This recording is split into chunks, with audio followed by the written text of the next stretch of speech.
In this video, I want to talk about an area that I agree with Lazaris from a certain point of view. So everything is ultimately about the point of view. If you look at the North Pole, the Earth is cold. If you look at the equator, it's temperate. If you look in some other area, it's a desert. You can find things if you look with the point of view that allows you to see them. Reality is really, really big, and so we can find just about anything.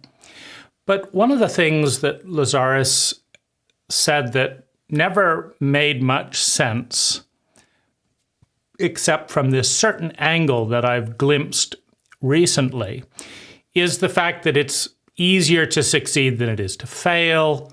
That's kind of a little bit parallel. I don't actually see that bit, but that we're surrounded by joy, we're surrounded by love, and if we don't fight and keep it out, we just end up being overwhelmed with joy. And so we have to really put up all our defenses to keep the joy out. And it's always trying to come in, and we just have to, it's a full-time job to make sure that none of it gets through and actually touches us. And so as a fear-based, shame-based, depressed individual trying to feel better, this did not make any sense. However, the work that I've done with psychedelics in more specifically psilocybin, microdosing to medium dosing, I would say. The territory in the 150 milligrams to 1 gram, mostly in the 150 to 500 milligram territory. So a heroic dose tends to be thought of as 5 dried grams of relatively potent psilocybe cubensis. So this is microdosing. Now, what microdosing does, interestingly, is it restricts blood flow to the default mode network of the brain. And the default mode network is the habitual mode.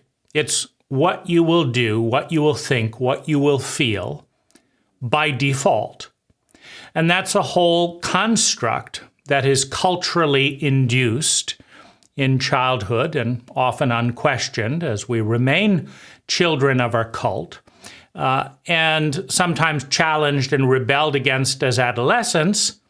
But unless we actually reject and find something better or create something better as adults, we default back to it, right? The adolescent says, I hate all this capitalism, but I want a Snickers bar, so here's $1, right? Well, that's capitalism, right? You can't just hate and criticize and rebel. I hate my parents, but I haven't come up with, any better way to live, so I'm going to go back home and sulk and hate my parents, at their expense.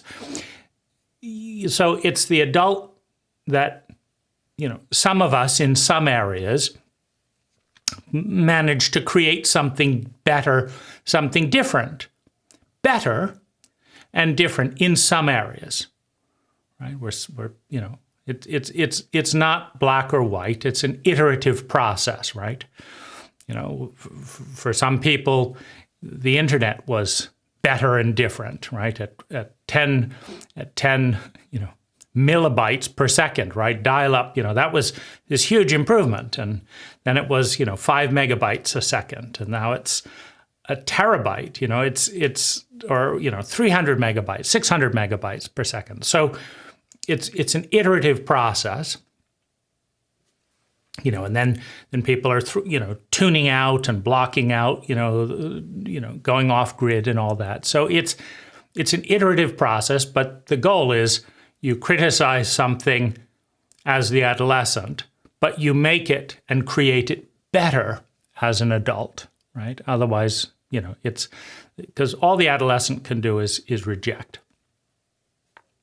Well, psilocybin does not expand the brain as, is commonly, if you've had a psychedelic experience, you might think, well, wow, my consciousness is expanding. The psilocybin is expanding my consciousness. But that's not it at all. The default mode network shunts attention, blood, energy in a very specific path that is self-referential, right? All identities, all cults, all cultures have a large component of self-referential habits, defaults. I do this because I do this, and I do this because I did it before, and I did it before because that's what my cult does, that's what my parents did, and they must know something, and so that's why I do it, right? It's not analyzing all the options out there and picking the best one.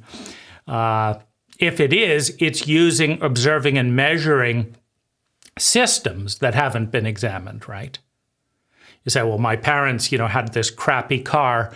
I'm going to have a faster car. But there's no question that speed is always better, right? Faster is always better. That's the cult default. And a car is necessary. That's a cult default. And the car is what's significant. So I should talk about the car. I bought a new car. I did this to my car. That's a cult default. And it's a cult default in a possibility field where there are, large groups of people for large portions of history that didn't think cars were important, that were trying to slow down and be present, and that even if cars are necessary to do this, they're not a conversation focal point any more than bathroom doorknobs are. Right? Did you get a new bathroom doorknob? Well, there's cults that do that by default. And if you raise someone in such a cult, right, where the only way to get status is to have a diamond-plated bathroom doorknob, well, they're going to go through, do their diligence as a cult member and go on Amazon and what's the best price for a diamond-plated bathroom door handle, right? And so cults default to prioritizing some values over others that often make very little sense over a period of time. And then the attributes of those are also, ranked within the cult. And then you get ranked as a cult member based on how effectively you embody the cult meme, right? So, right, if you got the memo and you did what they told and you made a lot of money or did this, then you rise up in the cult. And if you don't, if you're feminine, if you're sensitive, if you're introspective, well, then, you didn't get the memo, and so you get downgraded in the cult. But the cult all cults are not about expansion, they're about obscuring.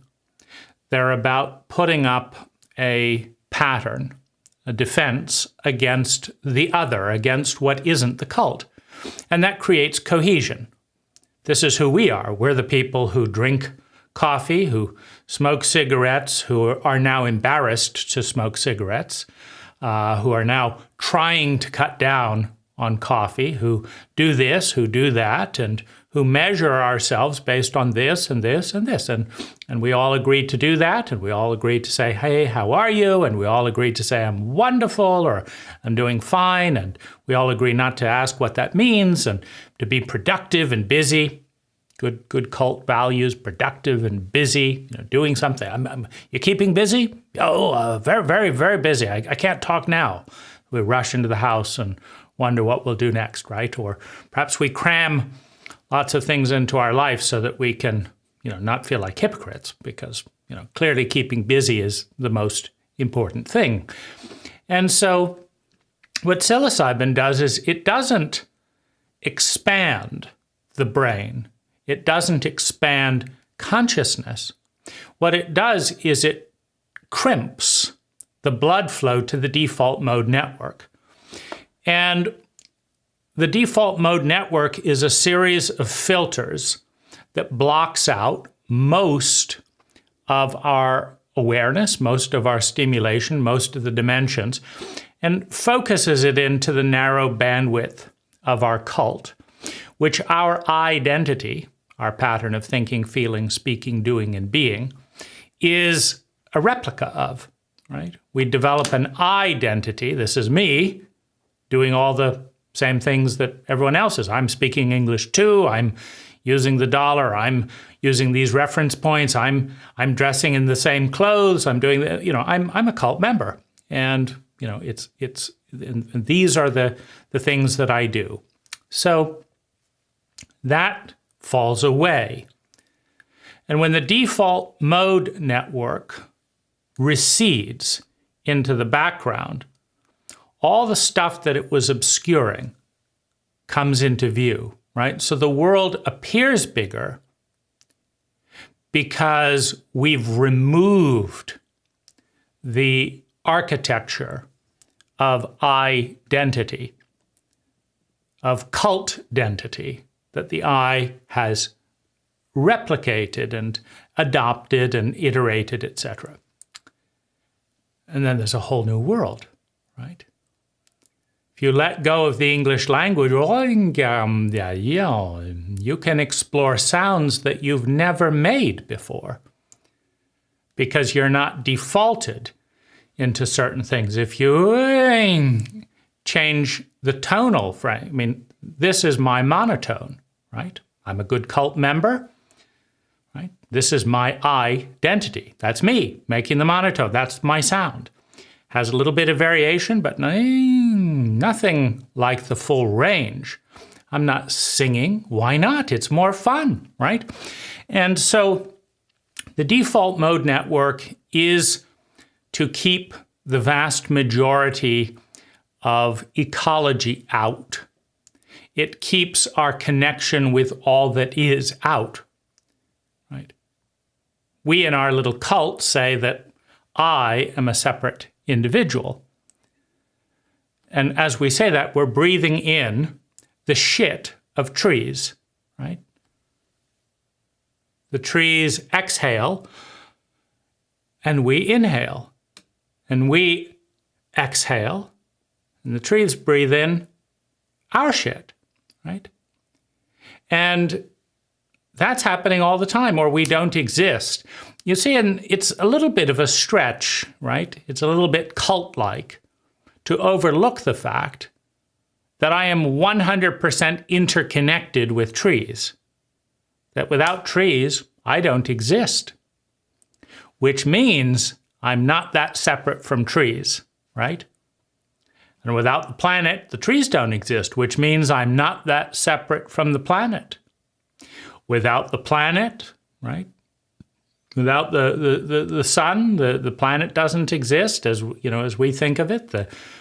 So it's pretty connected. We just don't see the connection, right? We see the partition constructed by the default mode network. And as the vast majority of people who microdose psilocybin can attest, it feels a lot better to be de-brainwashed, let out of the box of the cult, which is the box of the identity, than it does to be a good cult member, to be looping along in my little hamster wheel. I do this because I did this, and this is me because that's who I was yesterday, and I was that yesterday because, well, we won't even get into that, but this is the way I talk. How do I know? Because that's the way I talked yesterday. This is the language I speak. How do I know? Because that's the language I spoke yesterday. This is what I feel. How do I know? Well, I always feel this way. I felt this way yesterday, the day before, the day before, the day before, and so this is who I am. Identify, I clench, I attach to the pattern.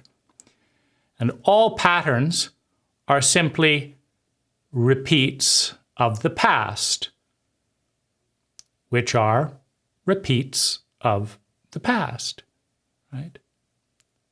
That's what makes it a pattern. If you don't do what you did before, it's not a pattern, right? And identity, the I, is looking for a pattern. I don't want you to have a different face, a different language, a different value system every day. I want to know who I am. So I want you to behave today like you behaved yesterday. Why? So that I know who I am, says the ego, says the I. I am this one. Well, that's a miserable pattern, right? It's hurting me, it's hurting them. It doesn't matter. I don't want to just be off into chaos and into the unknown. And so the ego, the I, is attached to the identity, to the pattern, right? Oh, that's me. I saw you in the mirror yesterday. I love it. Nothing surprising there. What's all that? Why do you look so different? Why are you talking about it? What's going on, right? The ego is always upset when there's something radically new because it doesn't know who it is. Why? Because it's new. Because there's no new pattern, right? Whenever you change the pattern of identity, the I knows that something different is going to happen, but it doesn't know what exactly. Right? Whenever you change, things will be different. The world changes when you change. But is it for the better? Is it for the worse? From whose perspective? Right? If shock is automatically negative, and you're shocked because you hadn't behaved that way before, so you didn't anticipate the response, right?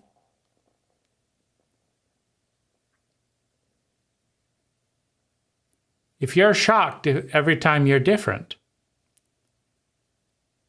and you don't want to be shocked, then you don't want to change, which puts the ego at odds with evolution. Because evolution, through a period of cycles, evolution eliminates 99.9% of all that is, of all that was, right? Today, 99.9% of what we think of as reality is radically different or just completely different, completely changed. Like 95% of all cultures in human history are extinct with their languages, with their stories. 99% of all species that were once on the planet have radically changed or don't exist. And so if you succeed in not changing, you succeed in not existing, right? Because life likes to grow, likes excellence, likes to become better, likes to explore. If the ego says, I don't want any of that, right, then it stops being very useful for life to direct energy towards identity, towards a pattern that is resisting evolution and growth. Right? So odds are we end up in the 99% that is extinct as opposed to the 1 to 5% that dramatically iterates and paves the way for greater intelligence. So it's easier. Like, why does it feel great to take psilocybin? Because your thoughts are not having to worry about this and do that and do this and do that and do this. You're not bored being the same way you've always been. Energy is allowed to break out of the cage, is allowed to flow. You could say that the default mode network, that the cult, is working day and night to maintain conformity, to maintain sameness, to repeat itself, to hold on to consistency. So, new generations changing things. And that takes a lot of work. And if you let go of all that, then there's more spontaneity, there's more chaos, positive and negative, painful and healing. There's more chaos. There's less certainty. There's a lot less boredom. There's a lot more energy flow. And it's easier, right? So that's a framework for understanding that identity, cultural and individual or group, it takes effort to maintain a certain pattern. If you let go of it, things just happen. Things start flowing, right? Some people get upset, some people get ecstatic, but there's more growth, there's more iteration, there's more freedom. It takes less energy, and there's more freedom. Now, with that as a context, I was doing a voice and expression session with a friend of mine this afternoon. And we were working with presence rather than worry and figuring things out. And there was this moment when I found presence. I felt incredibly happy, incredibly joy-filled. And it was too much, right? And that's when Lazaris's words popped into my mind, like, there's too much happiness. We got to do something to get rid of it, right? It was too much. It's like, I can't take all this happiness, right? Let me start analyzing it. Analyzing is never happy, right? Gives me a sense of control.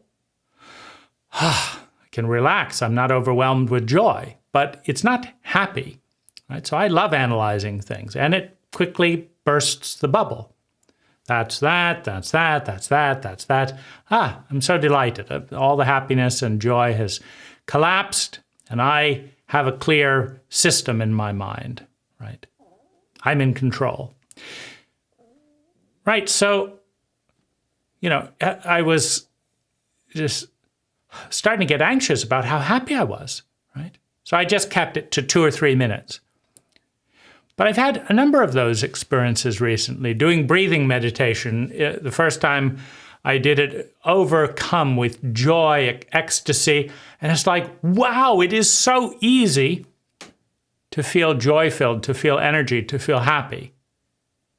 Well, the next, day, I'm not sure I want all this joy in my life. So I'm doing this, I'm not being present, etc. All I have to do is relax and breathe. So I'll do this. And the next day, I'm even more tied up. Like, I've got my defenses up, right? I can't just enjoy life. This person, this person is to blame. This one is that. That's who I am. Just let go and be happy and wish everyone well, and nobody's right and nobody. No. I mean, that was wrong that happened there, and this should happen. But that takes energy. And it's not very happy. It's not very joy-filled. But I know who I am. I'm the one who says that. And I said, for this reason, and this very important reason, and that reason. Right? Lazaris has said that humor is ultimately the best indicator of intelligence. That humor is the highest expression of intelligence. Now, what is humor? It's letting go of the weight of the identity. I'm a survivor of they did this to me, right? Who's that? Well, this and this and this. Oh, it's just going around and round and round. So this is all worked up, and it's very, very important. It's very, very serious. When you let go of the identity, just say, oh, that's just, right? A story in a film passing by. It feels wonderful, but they're not going to pay? I'm just going to drift off, and those horrible people, they lied to me, they cheated.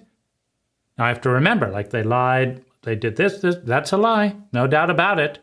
And that's a cheat. Right here, they said on the paper, they would do this and this and this. They didn't do it. And they didn't apologize. The cowards. Fucking cowards. Look at them. Just going on pretending, but they are going to pay, right?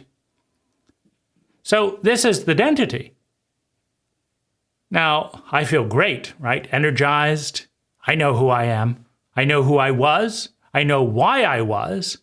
I know who I am. I know why I am, because I was, and I know why I was. It makes perfect sense, right? Look at here, right? Come on. This. You see how this creates here? You see, I feel angry and resentful because of this. This. Right? Now, what is humor? Humor says to that is just a story, right? Let it go. But this is spiritual abuse. This is incredible, right? When you repeat the pattern of thinking, feeling, speaking, doing, and being, you obscure the present moment in all cases, because a pattern isn't in the present moment. And I'm not in the present moment. I'm thinking about ideas. I'm remembering what I was before. I'm comparing who I am now with that. I'm comparing this idea with that idea. All of those are patterns. Words are patterns. Ideas are patterns made of words. You cannot think without language. So the words are patterns. The organizing principle behind them is repetitive. The value behind them, fairness and justice for all. We all know that, right? We're good cult members of freedom and democracy, and we all know that oppression is wrong. And we're right? We're the good guys, bringing democracy to the world. So these are all identities. They're all patterns of thinking, feeling, speaking, doing, and being. And every identity has a density. And that density of that pattern obscures a certain percentage of the present moment, which obscures a certain amount of our presence in a timeless space, which is filled with unutterable, ineffable joy, which has never left the goddess, which has never left God, the divine, which is inextricably connected to all that is, as any mathematician, as any biologist, as any physicist will tell you, right? This moment is connected to every moment that has ever been and will ever be, inextricably. This point in space is connected to every other point in space that has ever been and will ever be and is right now. A lot of connection, right? This energy pattern wouldn't exist without the Big Bang, and the future 1 trillion years from now won't exist if the present out of which it emerges is deleted, to which it is connected is deleted, right? It's all connected all of the time. We've just got blinders that make me feel alone in an interconnected ecology. And those blinders are created by the adoption of cult memes that aren't very sound. They're not true. They may be useful, but they're not true. You are responsible for your own actions. Makes absolutely no sense unless you build a whole foundation, right? The individual is separate. There's free will. There's this, there's that, right? The statistics tell a very different story, right? The vast majority of people on death row were sodomized, are men who were sodomized by older men as a child, right? So where's all the response, right? Our good churches are sexually abusing 5% of priests, whether it's Catholic, whatever, and the other ones are covering it up, right? So why aren't the priests on death row, if that's really the answer, rather than, the emotionally illiterate child in a traumatized state in a grown body that's been raised in a traumatically illiterate cult that knows how to traumatize its children but not to heal the trauma, right? If we're in a cult where 95% of the population is traumatized and does not have effective remedies to heal the trauma, and if there's a strong correlation between trauma and PTSD and the reptilian brain, and the reptilian brain is correlated with fight, flight, and freeze, and a cessation of empathy, and a flooding of terror and adrenaline. Right? Isn't that an ecology that is capable of producing year after year of sociopathic, traumatized people who do to others in one way or another what was done to them? Right? You can go into prison and tell them, well, you created this. This was your reality, right? Or you can say, wait a minute, I'm not doing much to change those statistics.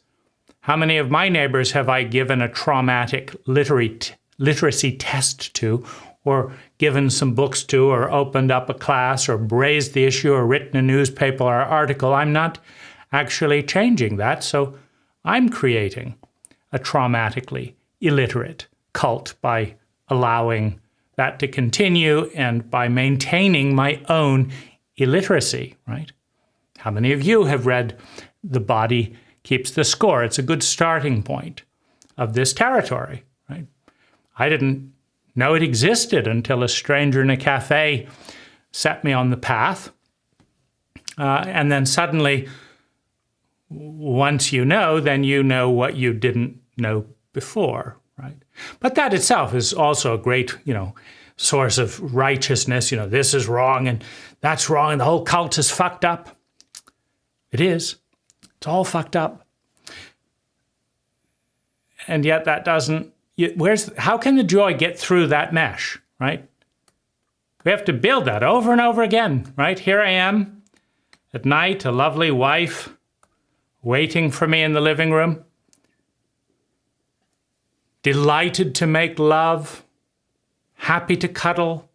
Here I am, right? Reliving the identity, going over all these points, right? Why? What would happen if I just overflowed with joy and gratitude? Why, it's not the way things are done, says the default mode network of the brain. So basically, I can tolerate at most 20 minutes of, maybe let's say 10 minutes of joy, and I get nervous after about 60 seconds. When the pattern falls away in sheer ecstasis, right? Ecstasy, the removal of the status quo out of the system of thinking, feeling, speaking, doing, and being that are interconnected with other people's systems of thinking, feeling, speaking, doing, and being in a cult network of memes designed to fight off joy, right? How are you? Firm handshake, good dress, somber, conservative, good job. I want to give you my money. You're a good cult member. You know the way things are done around here, right? Wander up, smiling, happy. Oh, What a fool, right? What a fool. He's not part of the cult, right? Nobody's going to give them anything, right? Trust them. The good people will pick other people, who are good cult members. So I've come to the conclusion that Lazaris is correct, that I have and do and will continue to spend the majority of my energy finding myself in the terror of the unknown, finding myself in the terror of overwhelm, and coming back to the family, the familiar, the repetitive pattern of thinking, feeling, speaking, doing, and being. It's very heavy, it's exhausting, it's numbing, it's blocking, it's very boring. Because to let go of control, right? Because as soon as you start behaving spontaneously, you break the pattern. When the pattern is broken, you don't know what's going to happen. Someone may get angry, someone may hit you, someone may try to throw you in jail, someone may love you. Where did that come from? That's not who I am. People don't just love me. What's going on here? I want an explanation, right? I want control. Let me go back to the way things were before. So, right? We need an ego, and an ego is built in the default mode network. We need a default mode network because we don't have the bandwidth to decide everything from scratch, what language to speak, what money to use, whether to shake hands or wiggle the pinky, right? Why not? Go up to someone, hello. They don't get it, do they? The next time it's, hello. They don't get that either, right? Oh, just do it the way we always do that. Firm handshake like this. Was that so hard? Just do it the way you're supposed to. Get away from me. What are you going to do next that I'm not expecting, right? So we need an identity, a pattern, to not freak everyone out, to not freak ourselves out, and to deal with the fact that we cannot recreate every moment spontaneously from scratch with no reference points in a timeless, spaceless sense, right? We can't go to work in that space. We can't be on time for an appointment with that approach, right? I have to look at my watch once an hour, and then I know what time it is, and I've got to put my alarm, and then I've got to do it, right? That's the system. And yet, those systems keep out joy, and we work very hard to build them, right? So I don't think Lazaris is giving the full story in the sense of why we work so hard to keep the joy out, right? He hasn't gone into that. There's been some pokes at negative ego.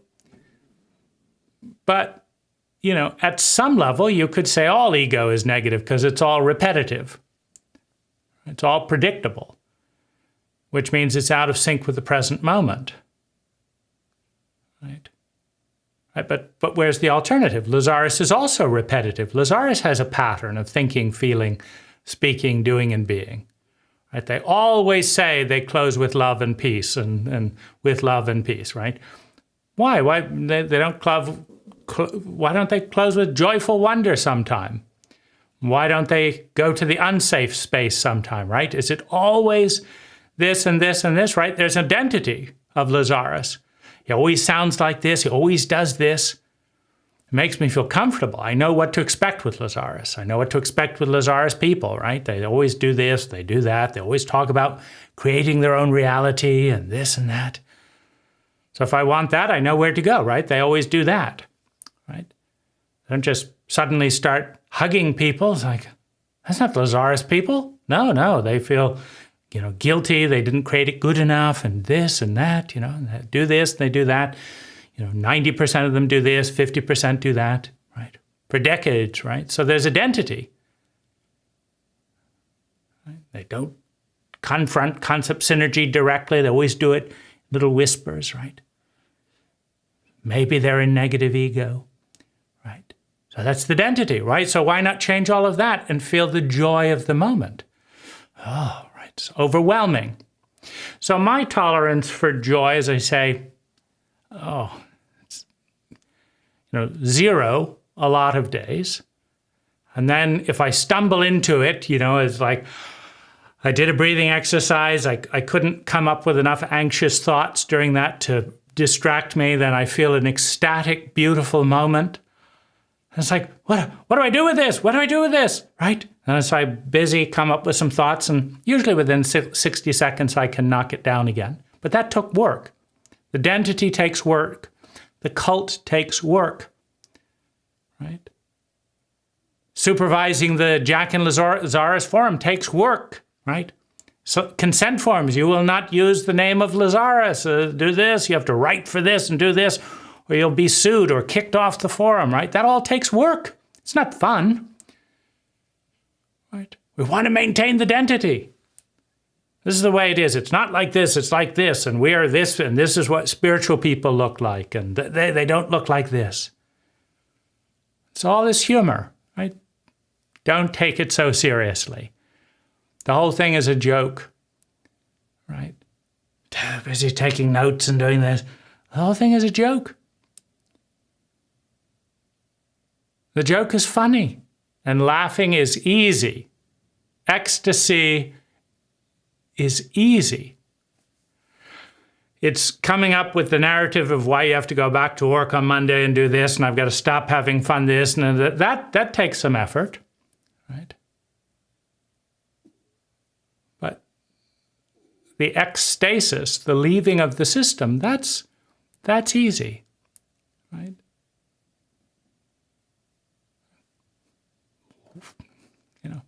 Why do I think I'm so important to say all these things? Why not just, that is a fun video to make, but let it go, right? Let's have another idea, another dream, if it flows in, right? And so there is a tension, right? So that's Lazaris has said you need an ego. All an ego is a pattern, a default. That someone sticks out a hand, you shake it. You have a default around that. How do you do, or hello, or whatever. These are all defaults that you learn. Because sitting there as someone sticks out a hand and saying, do I want to stick my hand up my nose? Do I want to jump up and down? Do I want to give them a big hug when they don't want that? Or what else and why and what is it? Figuring out all of that in one moment is a challenge. But just doing what people generally do, wearing clothes, right? It's a default, right? Because it's too much to decide everything, including language, in every moment. So we have habits, routines. Lazaris has said you go into crisis if your routine is changed too drastically.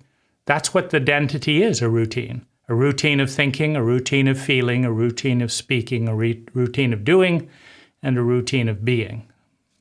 I recognize myself because I keep doing the routine. And the routine keeps out 99% of the joy, 99% of the ecstasy, 99% of the energy and vitality.